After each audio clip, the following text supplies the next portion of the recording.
Welcome back to Blood Sugar Squad, your go-to channel for simple, actionable tips to manage diabetes and live your best life. In this video, what is cortisol and why it is very bad for diabetics, plus 5 ways to lower it. Today, we're talking about one sneaky little hormone that could be quietly sabotaging your blood sugar control. You've probably heard of it. It's called cortisol. Sounds innocent, right?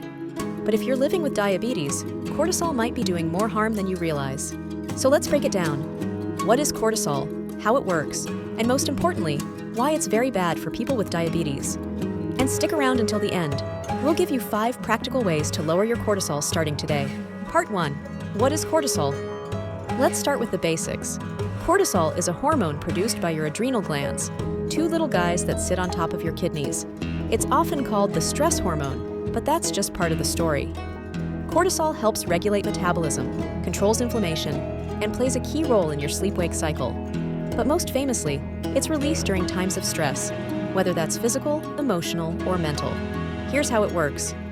When your brain senses danger or stress, it triggers your adrenal glands to release cortisol.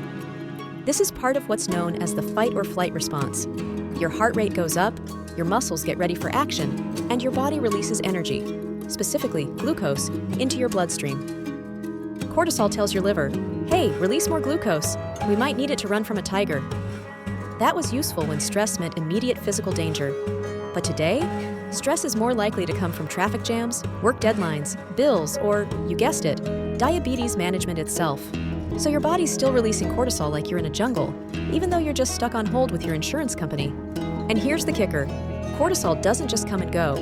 Chronic stress means chronically elevated cortisol levels, and that's where the problems start.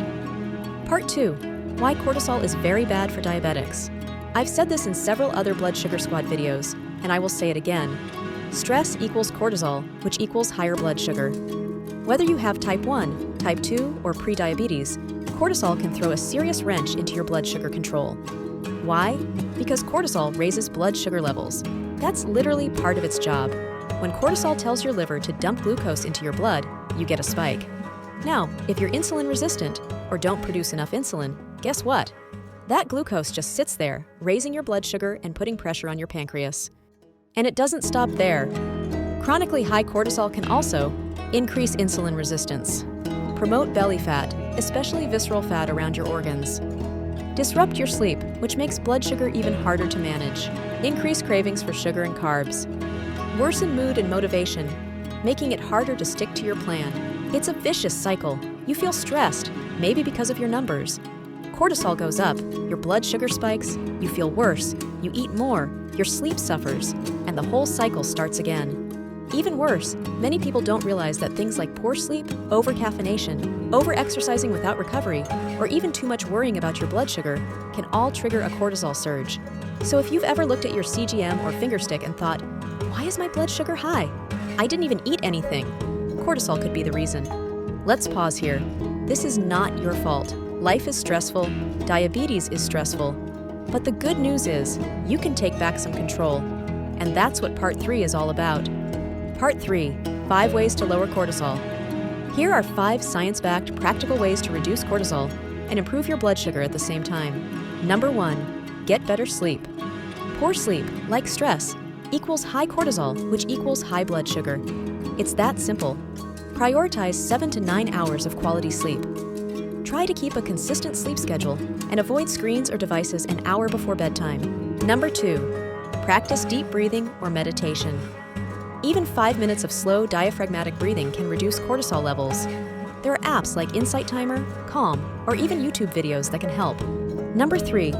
Gentle exercise, not overtraining. Exercise is great for managing diabetes, but too much high-intensity training can spike cortisol. Mix in gentle walks, yoga, or stretching, especially if you're feeling run down. Number 4. Eat regular, balanced meals. Skipping meals or eating erratically can stress the body and raise cortisol. Include protein, healthy fat, and fiber with each meal to keep blood sugar and hormones steady. Number 5. Reframe your negative thoughts. Here's a big one. How you think affects your cortisol. If you're constantly beating yourself up over bad numbers, your brain interprets that as a threat, which in turn triggers more cortisol. So if you're struggling with negative self-talk or frustration when things aren't perfect, stop it. Be good to yourself. If you need some tips on how to do that, check out our earlier video called How to Stay Positive When Numbers Aren't Perfect. It's packed with mindset tools that actually lower cortisol, because managing diabetes is hard, but you don't have to do it alone. So, to recap, cortisol is your body's stress hormone, and while it's essential for survival, too much of it can make managing diabetes much harder. But with a few smart strategies, you can lower your cortisol, improve your blood sugar, and feel better overall.